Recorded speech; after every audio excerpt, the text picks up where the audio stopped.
Welcome to SHOWstudio. Thank you for taking up your evening to come chat with me here. It's our third live review of New York Fashion Week, and it's a really exciting show to be discussing because we're talking about Marc by Marc Jacobs, or MBMJ as I should say now. And it's obviously really exciting because it's the second collection that we're seeing by Luella and Hettie, so really exciting time for the brand. And appropriately I've got a really exciting set of panellists with me to help talk about what's going on in New York and what we're seeing at the label at the moment.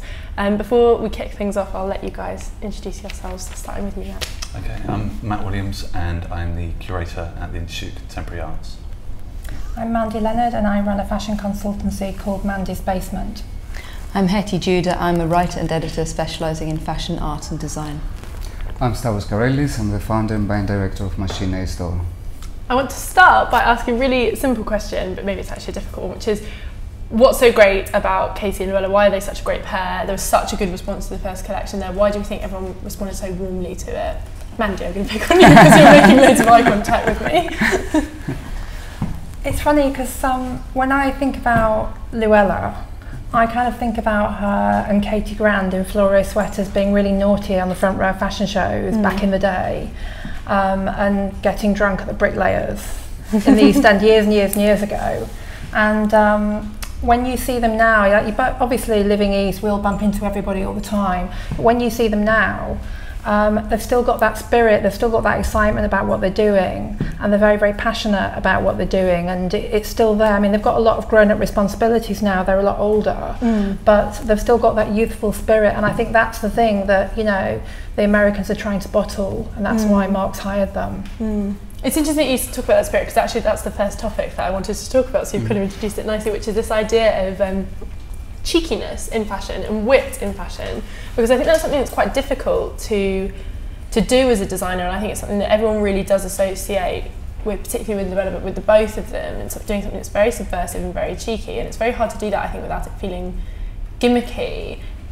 Who does it really well? Do you think that's part of their appeal, that they do that so well? And why is that such a hard line to walk? Hettie, you look confused, so... Oh, no. I was trying to think of something intelligent to say, which is not quite happening yet. But I mean, I think the thing is that it's also quite a good match of label to designers as well, because Marc by Marc Jacobs is all about girlitude as opposed to girlishness. You know, it's about... Such a good word. Just made it up. Use it again. Pretend it exists. You know, so it's to do with being a young woman, but without being, you know, girly in a kind of kawaii kind of sense. And so that can be zeitgeisty, that can be wanting to be wear kind of clumpy boots, that can be wanting to have tattoos or be covered in logos or whatever. And I think that they can do that for that brand. You know, actually in a funny kind of way, I guess a parallel might be Miu Miu.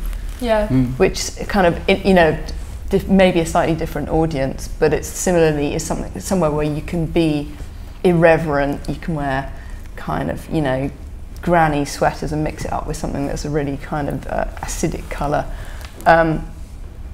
So it kind of gives you that liberation, I think. I think that's why it kind of works for this, because that's part of the kind of image of the whole brand, really, isn't it? You're nodding there, Matt, tell me why. Oh, well, I obviously come from as an outsider, but I just saw obviously last year's collections, and the illustrations I thought were a very strong part of that, and also the responses to friends of mine to the collection last year. It was incredibly positive, and just really turned what people would recognise Marc by Marc Jacobs on its head. So it seems to be a very influential collection last year. Yeah, I want to talk to you actually a bit. You said coming from an outsider's perspective, so I'm going to pick on you. But I'm interested because I think we're seeing a lot in fashion at the moment of picking up on it's interesting that you mentioned the kind of the logos and the signage that they did, because I think we're seeing a lot of really interesting visual references that are being quite borrowed from the art world at the moment, but perhaps not in the most traditional sense. And we're seeing kind of, for them, they would pick things off like BMX bikers and motocross and quite odd references there, and using very interesting kind of, you know, we're seeing quite a lot of contemporary art kind of tweaked and put onto fashion. Yeah. I mean, it's quite, you know, I think there's this kind of, you know, deluge of images and the way that people can just kind of, you know, engage with the world around them in a far more simplistic and direct fashion. You know, you can just take a picture and then just grab that onto your computer screen and play around with it, and anyone has that opportunity to do that. I mean, I was just in Brazil, and there was an artist there called Blake Rain who's made these fantastic T-shirts of like dinosaurs and kind of labels and of like everyday goods, and just create this kind of real kind of messy collage. And he has them available to just download off his website, and it was just really good to see that kind of playfulness. And I think that existed certainly in last year's collection, but it certainly exists in a lot of contemporary artists' practice, where I guess the rules aren't so solid now. Yeah. So you can be far more playful and far more direct with your references.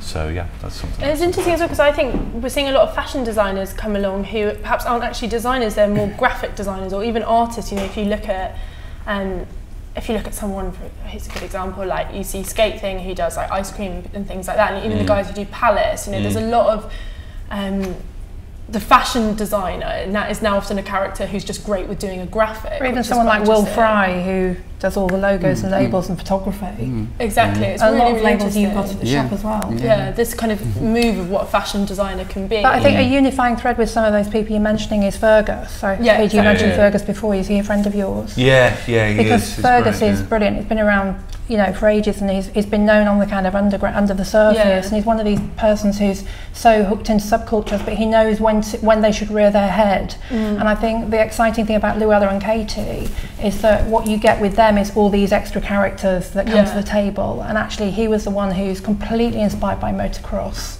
skate culture. You know, he's incredible, a really incredible graphics. He actually designed Ben Reardon's first issue of Man About Town. You know, he did the graphic on the Paul Smith t-shirts as well. He put the quiche sticker on the cover. I mean, he's just a dude, this guy. He's really low-key and unassuming, but very, very sophisticated in what he does, and it's just brilliant to see. And I think it was Sophia, whose kid goes to the same school as Luella, and they were just talking about it. And Sophia does Aries with Fergus. They do that really cool brand.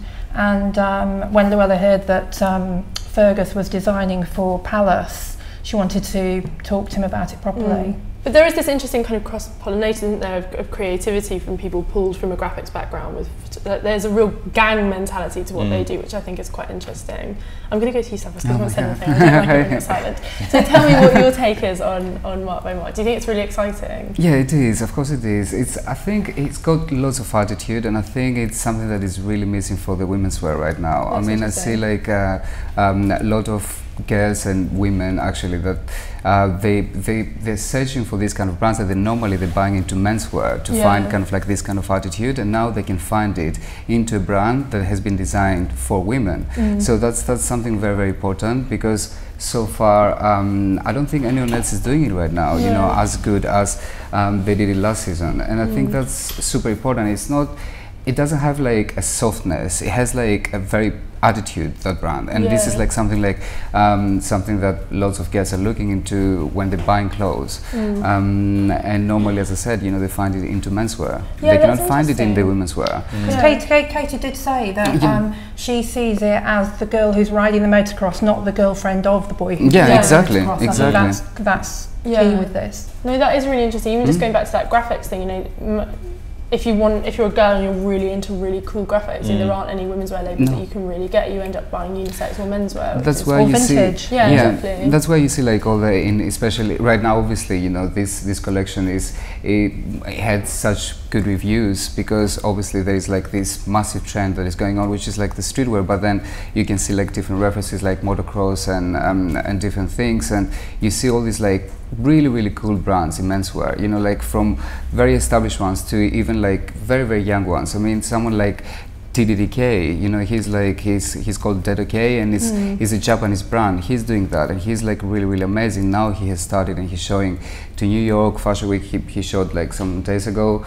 It's all kind of like these new, really, really cool brands. But as I said, you see it normally in the men's, not in the women's, and this is just something really cool. And now I see like so many cool girls walking and wearing like Marc by Marc because they're loving it. I want to talk about something which we've kind of mentioned, like motocross, we mentioned some of the references, and there's definitely, and even just when we were looking at that, at the kind of lighting that we're seeing here, it looks quite retro, you know, kind of like 90s disco, someone said. And I want to talk about nostalgia, because I think it's something that's getting a lot of press at the moment in fashion, this real harking back to kind of like 90s references. Why is everyone feeling so nostalgic? You said then when I said that. So. Well, I guess it's just for me anyway. I mean, I couldn't afford those kind of clothes the first time around, so the second time around. That's actually a really good point. And it's just, I think it's just people, you know, I always wanted like an LS tracksuit, and it wasn't until I was a bit older that I could afford it. So, you know, but that's my background. Not everyone comes from the same background, but it's just the stuff that you look at, and it kind of, it stays with you. It's a kind of residue of sorts, and you look at stuff, and I mean, I probably still wear the same kind of clothing as I did when I was 16, you know, so, but just by different labels or different designers or Marks and Spencers, who knows, this is the thing, so yeah. Are you noticing at the IC that people have a passion for things that kind of remind them of something that they grew up with, something in their kind of cultural consciousness that harks back to something that they... Yeah, I mean, certainly, I mean, you know, when I, just from how you initially engage, I mean, certainly my experience of engaging with art initially was through my father, you know, with going to see exhibitions with him, and that was very much in the 80s and late 90s, so, you know, that was my first flavour, you know, of what and, you know, stuff sticks with you, and then, you know, and that's, I guess that's how most people grow, you know, their kind of taste for their, you know, what they like to work with and what they don't want to work with, so that was certainly the case for me. And, you know, in the past I've worked with people like Bjarne Melgaard, and he's very much, you know, very visceral artist, and you could like basically look at him in relation to Guston or people like that, and but also just him engaging with streetwear and engaging with a younger audience, and also trying to play with that kind of crossover between fashion and art, and he's very successful at that, you know, and other artists do it as well. And, you know, I think the willingness of people like Louis Vuitton and you know, Marc Jacobs now, you know, to engage with artists, and not just in that kind of as a handbag, kind of thing, but actually get involved is fascinating. Let's talk a bit more about that kind of crossover between fashion and art done in an actual real way, not in a kind of, as we said, designer t-shirt logo. Why do you think?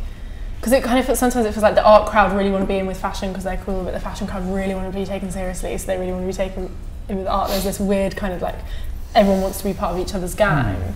Hettie, I'm going to go to you because I know you write about fashion and art, so you're the perfect person. I don't know, I mean, we get a slightly different thing where there's quite a lot of resistance, there's a real wariness towards getting involved with fashion, actually. I mean, I think part of that is to do with ephemerality, that, you know, art is meant to be something that's transcendent, that's meant to, you know, accumulate over time, that's meant to accrue, you know, the weight of cultural weight over time, whereas fashion is to do with constant change, constant refreshing things.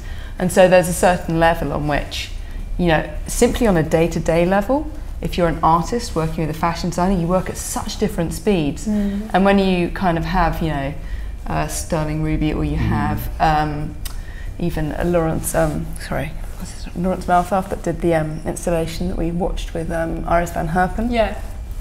When you talk to them afterwards, they go, I just didn't know how to function at that speed. The amount of time I had to prepare that was just not something I'm used to. If I'm doing an exhibition, I'm given a year to do it, which might just be, you know, a couple of pieces, and suddenly you're in this fashion world where it's like this. So I think for a lot of artists that's a bit of a shock. And then, you know, the level of fabrication can be a bit of a shock. If you're somebody that's used to having things that, you know, you put a lot of attention into the fabrication of an object.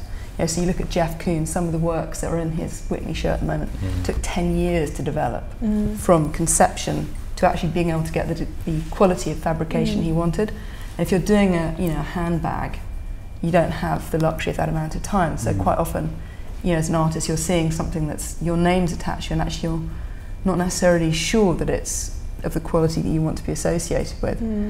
So that on the kind of day-to-day level, but then, you know, also the idea that your work is being attached to something that's just, you know, this week's point of interest, and it's going to go. A lot of people though, it's collaborate. I'm going to a slight tangent here, but a lot of people collaborate because of an existing relationship they have. I think that when you do a collection and you collaborate with an artist, there's nothing worse than like getting in touch with someone and then you sat there and you think, right, what do we do now?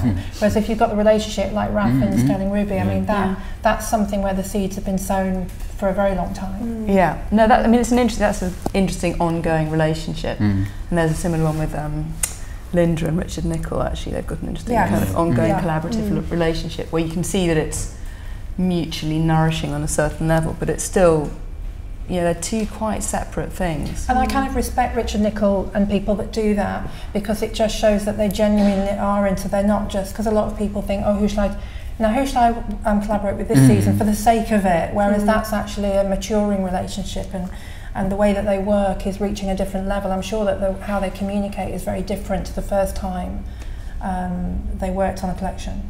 Yeah, I mean, obviously a lot of fashion designers went to art school, and they at a certain point probably made that decision of which direction they were going to move in. A lot of them have got architectural training as well, like Roxander and... It's interesting that we're talking about collaboration as well, just to go back to Marc and Luella and Katie, because they're working out of London and they met in London, and there's a real sense, I think, of that being quite a normal thing, that you work in a pair or you work in a duo or even a trio in London. Does that, again going back to what we were just saying about the art schools, does that come out of that mentality of kind of working alongside your peers, working with your peers very closely? Because we do see, it's a sweeping generalisation to call that a London thing, but I think it's really, in London there is a sense of everyone helping each other out, which perhaps you don't quite get in as many other cities. You do have that great community spirit here, it's incredible. In that run up to the shows when the pressure's really on, if something goes wrong for somebody, people really do rally round. All the fashion designers are really, really good friends and super supportive of each other. I mean, you walk somewhere that, especially, let's say, like London showrooms, for example, that all the designers are there and they're waiting for press and buyers and everyone. You know, you see that actually generally they do care for each other. You know, they're there and they try like to support them. You know, they try to help each other, and they're really happy for each other as well. You know, this is something that you don't see anywhere else apart from London. I think it has to do with the colleges as well. You know, like lots of friendships have been built there basically, and in the scene that everyone is moving around for these like 4 years of colleges. I think this is kind of like where you start setting up all your relationships with some people, and they become friends forever, probably. I think there's a lot of nurturing as well. So, for example, you've got these designers that went to St Martin's or London College of Fashion who have come out, or the Royal College, and they come out the other side, and they've got these incredible relationships. But then you've got some others who might have gone to other schools, and suddenly they're in a fashioniste show, but the whole culture of fashioniste and other bursaries is very nurturing. So for the first time, they're going to Paris together. They haven't been on Eurostar before. They might not travelled before. I don't mean that in a horrible way, no, it's this big scary world that they suddenly landed in. Of course. And I think the way that someone like Fashioniste behaves is incredible. The way that it kind of roots them, and for that reason they're sharing this experience. I know that, you know, Claire Barrow, Ashley Williams, and Ryan Lowe. I mean, you know, what like a fantastic trio they have been. And that's why everyone was like so sad, I think, when, you know, they couldn't show anymore, you know, all together, the three of them, because they were like so close to each other, and, you know, all of a sudden you see them like splitting and falling like different directions, and everyone's like, oh, we want you all together, but obviously you cannot stay. There was one like that. Fashion Week in Paris when Lulu couldn't go, who runs Fashioniste, and Ryan, Claire and Ashley were together. They were all wearing their new collections, and they were like the most incredible ambassadors. Because they were all together and they were having fun as well. No one was having fun in the British ambassadors. But they were. It was like this really cool corner. Do you think that's part of what Marc Jacobs as a label was trying to get when they kind of plucked Luella and Katie? That sense of that British spirit, that sense of fun, that sense of authenticity. Does that feel like? Is it? Obviously, it's a good thing for all of us in London that that's so marketable abroad. But do you think no one quite does it like the Brits? I've seen that at the ICA with the previous generation. You know, when Ian R. Webb has had his exhibition there, and you know, it's and then the Trojan exhibition. Yeah, you can feel the energy in that as well. But then we had a great talk the other week by, I'm going to pronounce his name incorrectly, Gosha Rubczynski. Gosha Rubczynski. We all said it differently. So. And that was really interesting, though, that he was tapping into that skate culture as well, that kind of lifestyle. Of, you know, he's been massively influential. So, and it's reminded me of films. Here you go, films. Oh, wow. I want to hear the rest of that, so we're going to come back to I love Gosha. I want to hear the soundtrack. Can you turn it up a little bit? Yes. It's interesting we're talking about graphics because we're seeing that again so strongly. It's not quite the 90s light show you were hoping for, Stavros, I'm afraid. Yeah.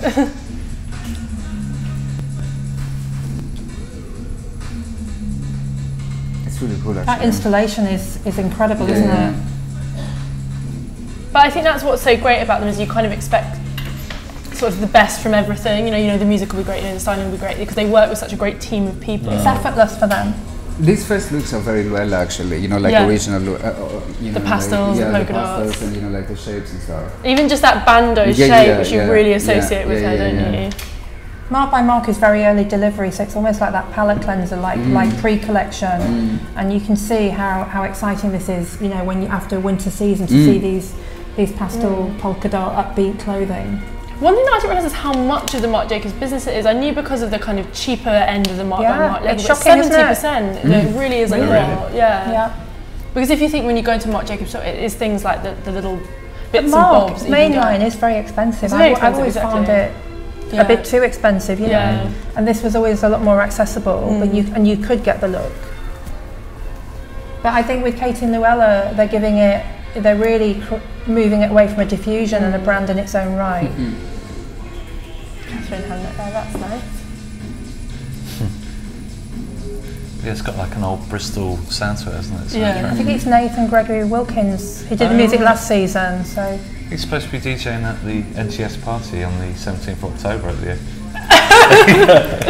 Get your tickets. Yeah, exactly. Yeah. What's your take on it, Hettie? You're staying very quiet.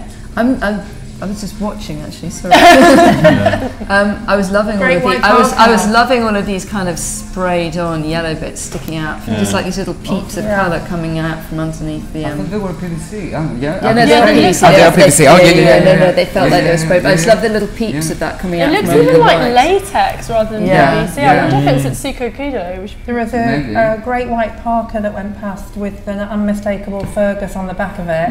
A Fergus number on the back of it. The New World system it's a really strong statement now. He actually finished this collection, his work for this collection, in June. Really? Yeah. Well, I think he was going on a family holiday, but... I love that. Deadlines, It's interesting what you said, Stavros, about it being very Luella, because it really is that kind of real combination between boyishness and girlishness. Yes, this one is a lot more Luella, isn't it? Yeah.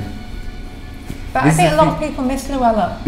I agree with you, but completely. it just so far, from what we're seeing right now, the last season was kind of like more kind of the statement attitude. Now it's a bit like softer so far, but still very strong. Oh, this is really cool. No, that feels like there's a real mixture. It's kind of great. Tomboys and tomboys and then kind of girls that are really ripping up the kind of vintage looks. But the other thing that they did is like they, because before Marc by Marc they used to have guys as well on the show, right? And then they stopped them since last season. So. Well, it feels like they've just put the menswear kind of on girls, which I think that's quite apt. That's how girls dress, Exactly. Those latex leggings as well. Yeah, they're really good. I love the black hood out of the The white hair's top. good as well, isn't it? It hair's has a real awesome. kind of new age kind of... Oh, what's that musician called? Post-rave. No, I don't know. She was worse there. No, What, at the moment Twigs? she's a... Twigs. No, it's not Twigs. She's a kind of... No, it's a singer. She has like a plaited Mohican. Ah. No, the music is really good. Yeah, the music's really good. It's Meat Beat Manifesto.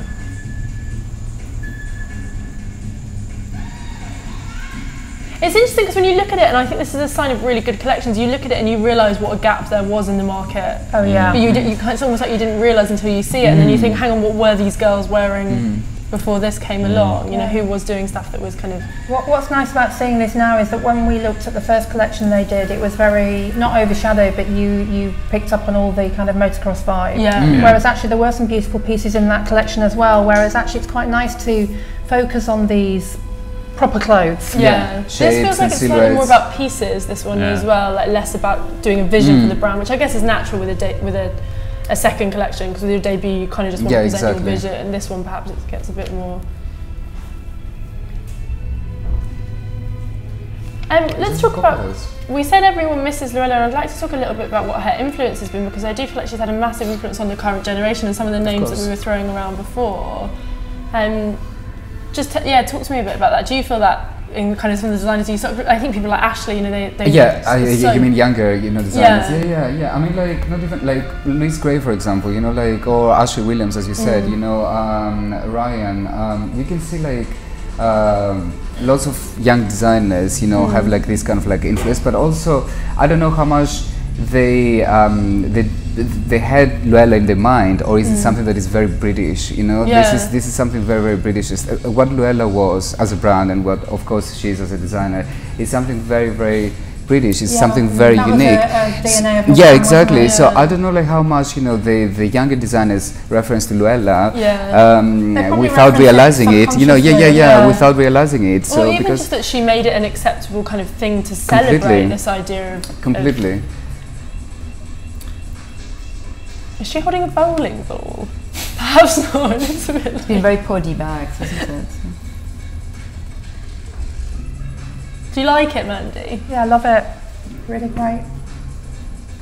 There's an amazing mixture of textures in the fabrics as well. This kind of very sheer polka dot with the latexy kind of feel, and then these slightly metallic things going on.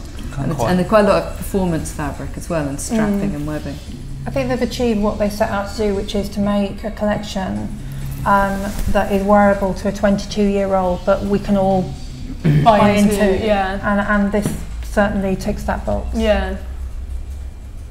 It's interesting also just to talk about that, we were talking about the latex, and I think they do, Luella did this very well, this kind of slightly cheeky, like almost a little bit fetishistically girly, and I think they do that quite interesting. It's really sexy, but in a really odd way. You know, something quite like a... I was almost feeling like it was kind of what the weird girls would wear to prom. Yeah, exactly. Yeah, that's so true. They would take that as a compliment. But do you remember Molly Ringwald's kind of outfit? That was wonderful. I think we were talking about it being subversive before, and I think that's the thing, is it is so kind of irreverent. And the music is suddenly... I'm really intrigued about what's going to happen.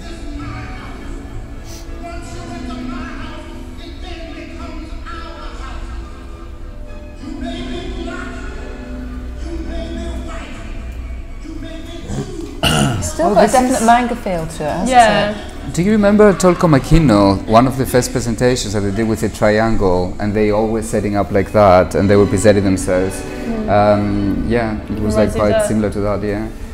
Really cool. It does feel very kind of fashion for the Instagram generation, which is interesting because they're so accepting of that. You know, they cast their campaign on Instagram, all the kids in it, they did this big crowdsourcing thing. But this is who they target, you know, I mean, like in terms of sales as well, you know, this is who they target with this collection and with this brand in general. I'm trying to see who the models are, because I remember how exciting it was when we saw Natalie Westling for the first time in this show. Yeah, she was in it against Binks, Walton was in it.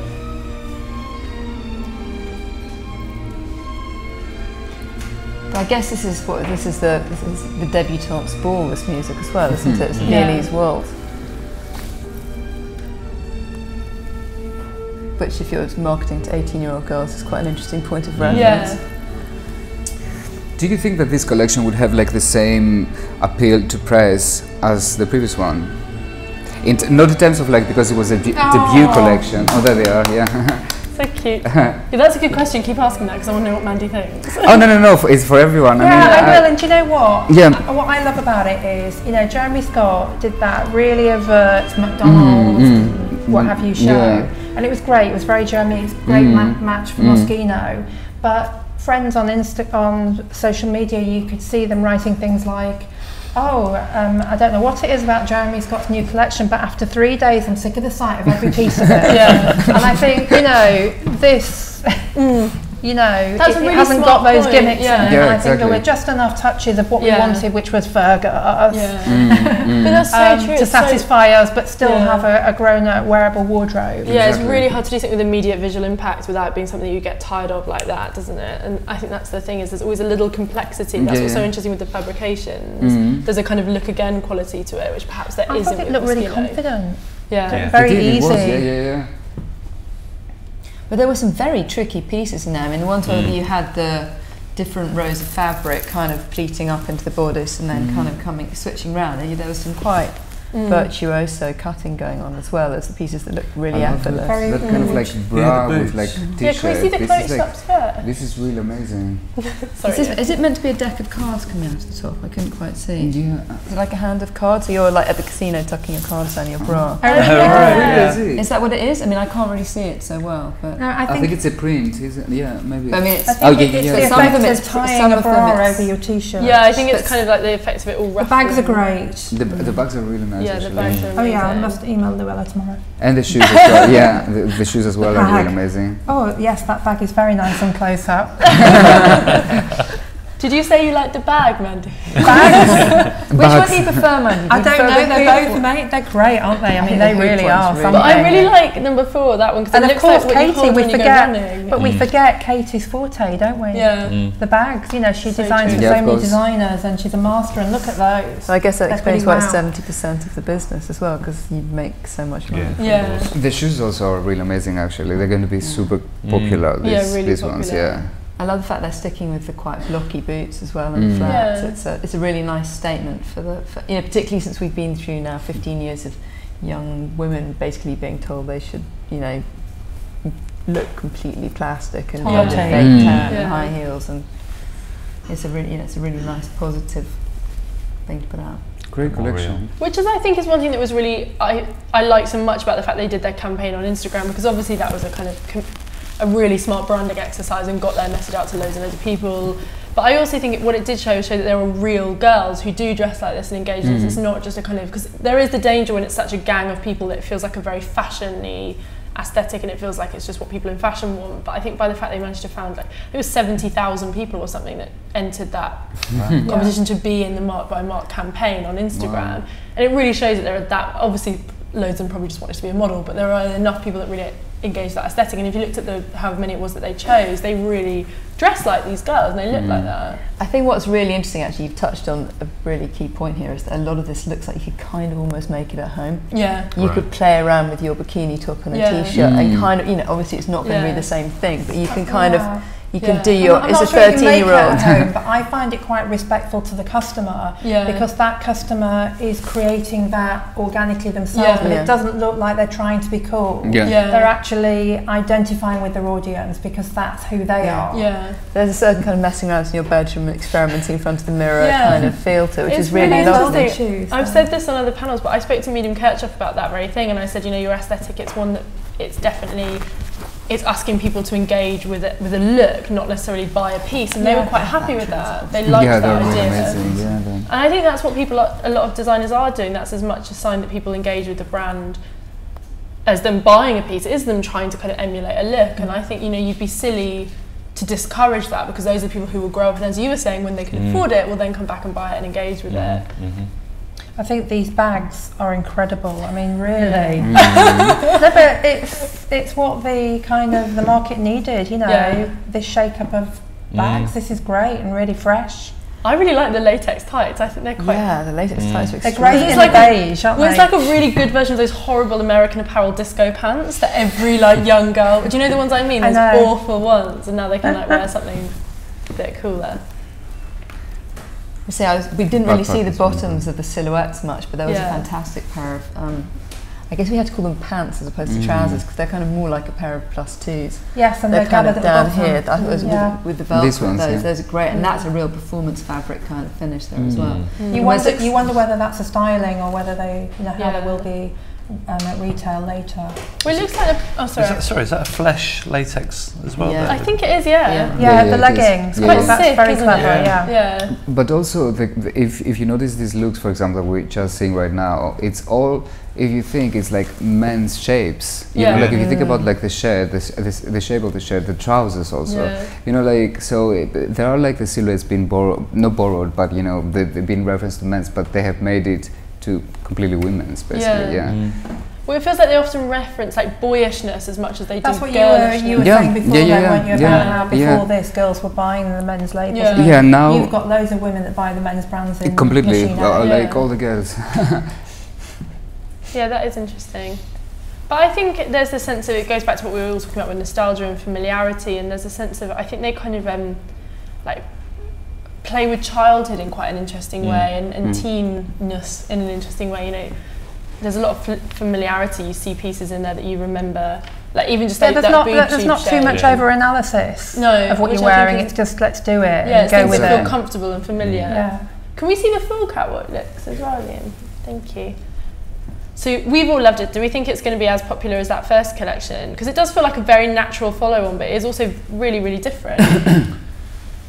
I mean, I think there's some quite classic pieces there, really, and it's just playfully put together. I mean, I'm sure, sales-wise, I'm sure it'd be very popular, and it looks for editorial purposes. There's some great pieces there as well. So yeah, I think it's going to be really good. I mean, those polka dot pieces, some of them, the way that they're pulled and sliced. I mean, I think they're going to, you know, you could see some of those on the red carpet, premieres and things like that. It's also the good thing with like these clothes is that even from like a buying point of view, you don't need to have the full look on. You know, like you can buy one or a few pieces from the collection, and you can combine them. You know, put them with your different clothes, just with a T-shirt. You know, so it still is going to be cool. Like you have your own T-shirt, and then you can buy like one of the skirts, and you know it's going to look super cool. That's, you know, like for the girls, they don't need like the full look. And you know, most of the womenswear brands, they focus they encourage you to want the full look. For the full look, which basically is more expensive as well. You know, apart from like looking good, it's really expensive. Well, there's a big problem with Editorial now, actually, which never used to. I was never aware of this years I didn't know that. Years ago,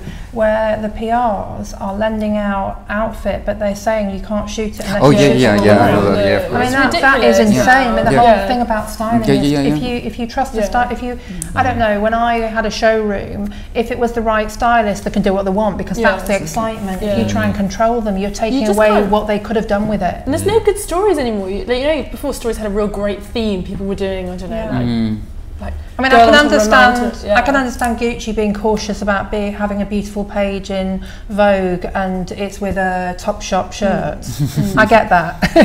But you know, the idea that you have to, that takes away that London creativity of our stylists, the old school Judy Blaine vibe. But also I think it speaks of no respect for the consumer, because it's saying something that you don't want to actively remotely encourage them to you don't want to dictate. Magazines don't want to dictate. I mean, they've got to just inspire.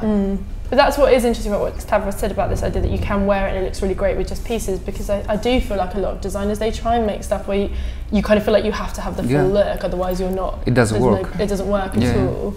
The other point of what I just said from having had a showroom is that if that top and bottom, if you do split them up for a shoe, for the whole season they'll never meet each other again. That's quite funny, actually. So let's talk about also what this means for what's happening at Marc Jacobs, because we haven't really talked about that much, but you mentioned it, Mandi. So we think it's nice that the two labels that kind of have their real own character now. I think it's something, speaks of Marc's confidence as a designer as well. It really is this huge global brand now that he can have a diffusion line that's completely kind of really its own beast. Do we think that that's something really exciting about that? Because obviously when he left Vuitton, I think when you're with the right people, you don't question things, you don't even need to discuss things. And I think that when he works with Katie Grand, a very long standing relationship, who styles Marc Jacobs' show, and he's worked with for many years, you know, it's effortless, it's a perfect sounding board for him. And again, if you ever meet Luella and Katie, when you work with someone like that, you know, you've got nothing to worry about. You know, they're in a different country. What's he going to do? Have a studio cam in Rochelle's school, keeping an eye on them. But it does speak of confidence, doesn't it? That he's like, take a huge part of my. Well, they're incredibly experienced between them. I mean, you know. But also you have to do that with a designer. I mean, it's unfair to the designer to take him on board and then don't give him that freedom, like to express themselves. Because you see like so many brands that they hire like all these like really amazing designers, and you're expecting from them, you know, to deliver a really amazing collection because you know they passed, and all of a sudden you don't see that on the catwalk, and you're wondering, because you have to leave the freedom to, and you have to show the trust, you know, to any person that is involved in the brand, to do their work, because this is why they have been hired, because someone is believes into them. It's really hard for a brand, because they're so nervous about their customers. Yeah. It's an international maison, you know. Yeah. So, which is why I think Marc Jacobs was really brilliant with Kim Jones at Louis Vuitton. You know, he was there. You know, he was always there backstage. And I remember the first show that Kim did backstage. They were both together, and that was very important. But you know, you go to more recent shows, and you know, Kim was it was very much separate, and Marc, you know, to trust somebody to take on your brand. It's his name. Yeah. It is. So it's a kind of perfect diffusion line, hasn't it? It's become that thing that you want it to be, where there is that Marc Jacobs spirit, there's that irreverence, there's that cheekiness, there's that sense of it being kind of slightly off and quite pop culture-y, but in an interesting way.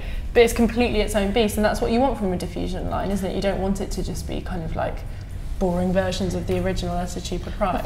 I think it's a great case in point, because a lot of designers, you know, who leave the colleges that we all love, you know, you say to them, what do you want to do? I want to have my own label, and it's like, oh God, please go and get some experience. Yeah. And I think that's what he's got, the safe pair of hands of Luella and Katie. You know, they're responsible adults, they've got families, they've got other jobs. Yeah. You know, they don't just do this. Yeah. And they're professional women, and it's not like a graduate who needs the guidance and needs hand holding.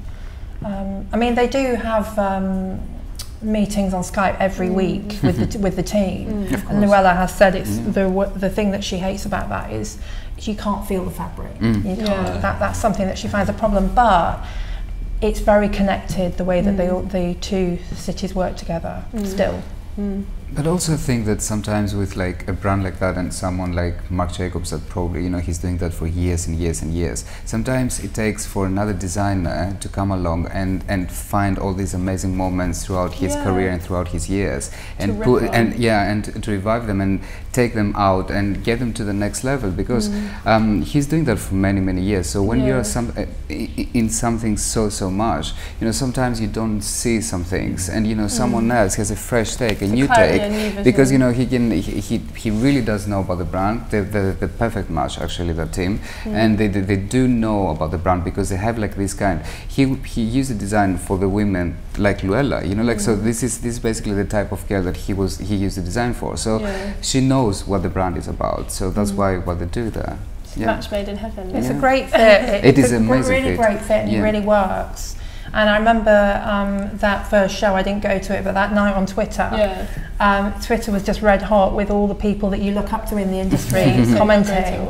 And, you know, big editors in New York were saying, just like that, it's cool again. Yeah, exactly. And it was just really, so brilliant. It got really stale, you know, they kind of acknowledged that. So you can say something like well, I was, because you originally were asking about what it means for Marc Jacobs, and I was just thinking today, watching that Tom Brown show, which was just like, it could have been Dior, frankly. And you were talking about how expensive. I liked it.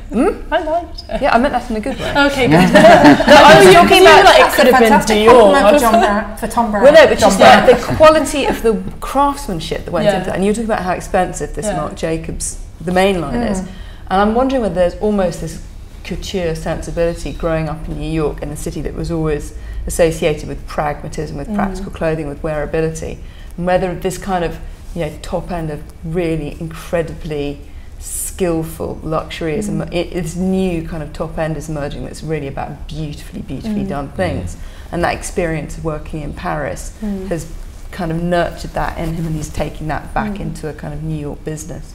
I was just throwing that out. No, that's interesting. Yeah, and maybe that gives him the freedom to split this off and goes, I do what I do, you do what you do, and something we haven't mentioned though is old Marc by Marc was quite retro, wasn't it? Yeah, it was I had two friends in New York who used to have a vintage store called Honeymoon in the East Village, and they always had the design team from Marc Jacobs in there, like shoes, everything. And okay, it was verging on literal, and we all loved that, and we wanted it at that point in time. You know, it was right. But I think it did get to the point where it felt very too vintage. But I like that this feels vintage, but in the kind of way that, you know, vintage stuff looks great on Tumblr. It's their kind of the best pick of vintage. It's kind of vintage for the Tumblr generation, the stuff that you love, the stuff that's really great, and it's remixed in a really interesting way. I think the remix is a good point.